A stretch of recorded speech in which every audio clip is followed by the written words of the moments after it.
Pernahkah kamu merasa seperti kamu sudah melakukan segalanya untuk mendapatkan uang, tapi tetap saja, uang terasa seperti makin menjauh? Kamu bangun pagi lebih awal dari yang lain. Kamu kerja keras, lembur, rela begadang. Kamu potong pengeluaran, tahan diri untuk beli ini itu. Tapi begitu cek saldo rekening tetap tipis. Tagihan tetap datang. Dan hidup terus terasa seperti lomba lari yang tidak pernah selesai. Sementara di luar sana, ada orang-orang yang kelihatannya hidup jauh lebih santai. Mereka tidak terlihat panik, tidak terlihat stres. Bahkan beberapa dari mereka terlihat seperti tidak melakukan apa-apa. Tapi uang tetap mengalir ke mereka. Peluang datang tanpa dicari. Bisnis tumbuh, income bertambah, dan mereka tetap tersenyum. Lalu kamu mungkin bertanya-tanya, apa mereka lebih pintar, lebih hoki, punya koneksi, atau memang lahir dari keluarga yang sudah punya modal duluan? Atau jangan-jangan mereka tahu sesuatu yang belum kamu tahu? Apakah ada cara pandang yang berbeda? Apakah ada prinsip tersembunyi yang selama ini tidak pernah diajarkan di sekolah? Apakah selama ini, kita sudah salah menempatkan posisi kita dalam hubungan dengan uang? Hari ini kita akan menggali sesuatu yang sederhana, tapi sangat dalam. Satu pertanyaan penting yang bisa mengubah cara kamu bekerja, berpikir, dan hidup.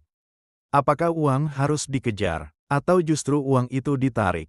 Karena mungkin saja, yang membuat kita lelah bukan pekerjaannya, tapi arahnya. Mungkin bukan karena kita malas, tapi karena kita berputar di lingkaran yang sama, tanpa menyadari bahwa ada cara lain. Apa jadinya kalau ternyata usaha keras saja tidak cukup?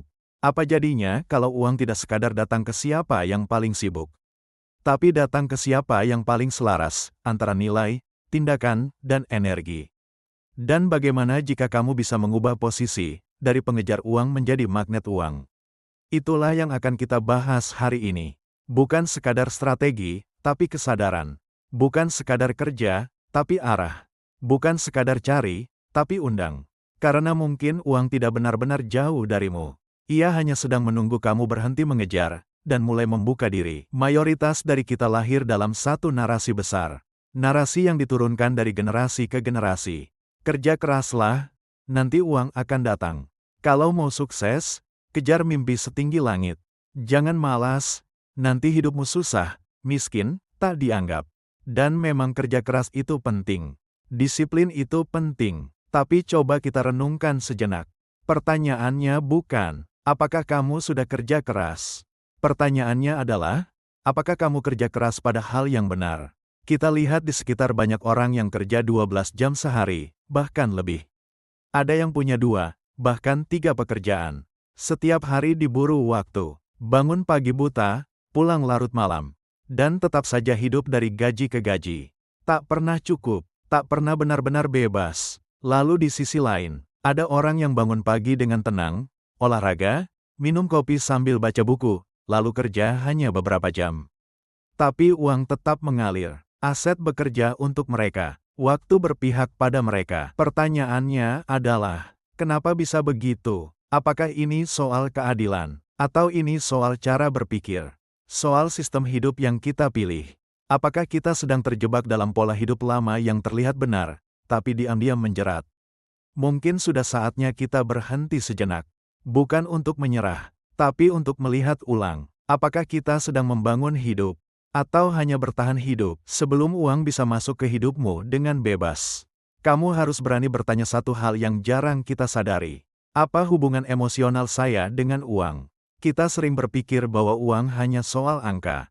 Tapi kenyataannya, uang sangat emosional. Uang berkaitan dengan rasa aman, rasa cukup, harga diri, bahkan cinta dan penerimaan. Banyak dari kita dibesarkan dalam situasi yang menciptakan trauma finansial. Mungkin kamu pernah dengar atau mengalami sendiri. Kita bukan orang kaya, jangan mimpi tinggi-tinggi. Orang kaya itu sombong. Uang cuma bikin orang saling benci. Tidak apa-apa hidup pas-pasan, yang penting bahagia. Kedengarannya seperti nasihat baik, tapi apa efeknya? Kalimat-kalimat itu menempel di alam bawah sadar kita. Seperti virus yang diam-diam mempengaruhi semua keputusan finansial kita. Tanpa sadar, kamu mulai percaya bahwa menjadi kaya itu berbahaya, menjadi kaya itu tidak spiritual, menjadi kaya membuatmu dijauhi, dan ketika kamu mulai menghasilkan lebih, alam bawah sadar kamu masuk dan berkata, kamu tidak cocok di sini. Ini bukan dirimu. Apa yang terjadi? Kamu sabotase dirimu sendiri tanpa sadar. Kamu menunda menagih invoice karena merasa nggak enakan. Kamu takut naikin harga karena takut orang marah. Kamu boros tanpa sebab karena merasa bersalah punya uang lebih. Ini bukan soal kamu tidak bisa mengelola uang. Ini bukan karena kamu malas. Tapi karena di dalam sana, kamu menolak uang. Bukan secara sadar, tapi lewat keyakinan yang tertanam lama. Kamu merasa uang itu asing, tidak nyaman, bahkan salah. Coba renungkan sebentar. Apa perasaanmu saat kamu menerima uang dalam jumlah besar? Bangga, gugup, malu, merasa tidak enak? Apakah kamu cepat-cepat menghabiskannya agar kembali normal? Kalau iya, kamu sedang punya konflik dalam dirimu tentang uang. Dan selama konflik itu ada, uang akan datang lalu pergi lagi. Seolah kamu tidak bisa menahannya terlalu lama. Inilah sebab kenapa banyak orang merasa seperti terjebak. Penghasilan naik, tapi tetap merasa kurang. Bonus datang, tapi tiba-tiba ada pengeluaran darurat. Punya tabungan, tapi terpaksa pakai untuk bantu orang lain yang bahkan tidak bertanggung jawab. Itu bukan kebetulan, itu pola. Dan pola muncul dari keyakinan batinmu yang tidak kamu sadari. Uang datang, atau menjauh, tergantung dari energi batin yang kamu bawa dalam setiap tindakan. Orang yang bertindak dari rasa takut, rasa kekurangan, rasa cemas, biasanya memancarkan energi butuh atau terpaksa.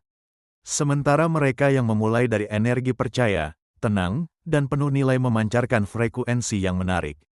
Bayangkan dua orang berjualan produk yang sama. Yang satu mengemis-ngemis pembeli, banting harga, takut ditolak. Yang satu tenang, percaya pada kualitasnya, tidak memaksakan. Siapa yang lebih ingin kamu beli darinya? Uang datang ke frekuensi percaya diri, bukan ke frekuensi panik dan takut rugi. Sekarang kita bicara soal persepsi nilai. Ini bagian yang sering dilupakan. Kamu bisa 2 kali lebih pintar, 2 kali lebih jago. Tapi kalau orang lain melihat dirimu kurang percaya diri, atau produkmu tidak jelas nilainya, harga yang kamu tawarkan tetap akan diragukan. Persepsi nilai bukan soal apa yang kamu jual, tapi bagaimana kamu memposisikan apa yang kamu jual. Contoh nyata, ada orang jualan makanan rumahan, tapi semua dikemas asal-asalan, foto seadanya, caption berantakan. Satu lagi jualan hal yang sama, tapi dengan branding yang jelas, foto profesional, dan cerita personal yang menyentuh. Siapa yang kamu anggap lebih layak dibayar lebih tinggi? Padahal isi makanannya bisa jadi sama. Itulah kekuatan positioning. Yang satu mengejar uang lewat harga murah. Yang satu menarik uang lewat persepsi berkualitas. Sekarang kita masuk ke inti perubahan. Bagaimana caranya agar kamu tidak lagi mengejar uang, tapi menjadi magnet uang? Ada 5 langkah utama. Dan kalau kamu jalan ini dengan sungguh-sungguh, kamu tidak hanya akan menarik uang, tapi juga menarik kesempatan, relasi, dan kepercayaan. Langkah pertama, ubah keyakinan tentang uang. Semuanya dimulai dari dalam. Kalau kamu percaya bahwa uang itu sulit, kotor, atau bukan untukmu, maka tidak peduli seberapa keras kamu bekerja, bawah sadarmu akan selalu menolak kekayaan. Mulailah dengan menuliskan semua keyakinan negatifmu soal uang. Jujur, tulis apa yang terlintas saat kamu mendengar kata uang. Contohnya, saya tidak bisa kaya. Uang bikin orang jadi egois. Kalau saya punya uang, saya akan dijauhi. Lalu tantang keyakinan itu satu persatu. Saya sedang belajar menjadi pribadi yang layak menerima kelimpahan. Semakin banyak uang yang saya punya, semakin banyak yang bisa saya bantu. Saya bisa menjadi kaya tanpa kehilangan hati nurani. Ingat, pola pikir adalah fondasi. Kalau fondasimu penuh retakan, rumah finansialmu akan terus goyah. Tapi kalau fondasimu kuat, kamu siap membangun kekayaan yang tahan lama. Langkah kedua, bangun value, bukan jualan kosong. Uang adalah hasil dari nilai. Kalau kamu hanya fokus menjual, kamu akan terlihat seperti semua orang. Tapi kalau kamu fokus memberikan solusi, kamu jadi langka. Dan langka itu mahal. Tanyakan pada dirimu sendiri, masalah siapa yang sedang saya bantu selesaikan? Bukan, apa yang saya jual. Contoh, kamu bukan sekadar menjual skincare, tapi membantu orang merasa lebih percaya diri. Kamu bukan hanya jual kursus online, tapi membantu orang punya skill yang bisa mengubah hidup mereka. Fokuslah pada impact, bukan sekadar transaksi. Semakin besar nilai yang kamu beri, semakin besar aliran uang yang akan datang sebagai balasannya. Langkah ketiga, kuasai skill bernilai tinggi. Zaman berubah cepat, dan skill-lah yang menjadi mata uang baru. Mau menarik uang, pelajari skill bernilai tinggi. Skill yang dibutuhkan banyak orang, dan hanya sedikit yang benar-benar menguasainya. Contoh skill bernilai tinggi saat ini: copywriting, digital marketing, public speaking, data analysis, video editing, problem solving dalam bisnis. Kamu tidak harus jadi ahli segalanya, tapi kamu harus jadi ahli di sesuatu yang penting. Skill adalah magnet profesional. Saat kamu hebat dalam sesuatu yang bernilai, uang akan datang bukan karena kamu memintanya, tapi karena orang bersedia membayar untuk keahlianmu. Langkah keempat, bangun sistem, bukan sekadar aktif. Banyak orang rajin, tapi tetap kelelahan, karena mereka hanya mengganti waktu dengan uang. Kamu kerja, kamu dibayar. Tapi saat kamu berhenti kerja, penghasilan berhenti. Inilah kenapa kamu perlu bangun sistem. Sistem adalah cara kerja yang tetap menghasilkan walau kamu tidak hadir setiap saat. Contoh sistem yang menarik uang: produk digital seperti e-book, kursus online, template, audio, aset pasif, investasi, properti, saham dividen, dan lain-lain. Bayangkan ini, kamu sedang tidur, dan pagi harinya dapat notifikasi, transaksi berhasil. Rp495.000 masuk ke rekening Anda. Itulah sistem, dan sistem itu tidak dibangun dalam sehari. Tapi kalau kamu mulai sekarang, kamu akan lebih cepat bebas secara finansial daripada terus kejar-kejaran selamanya. Langkah kelima, selaraskan energi dan tindakan.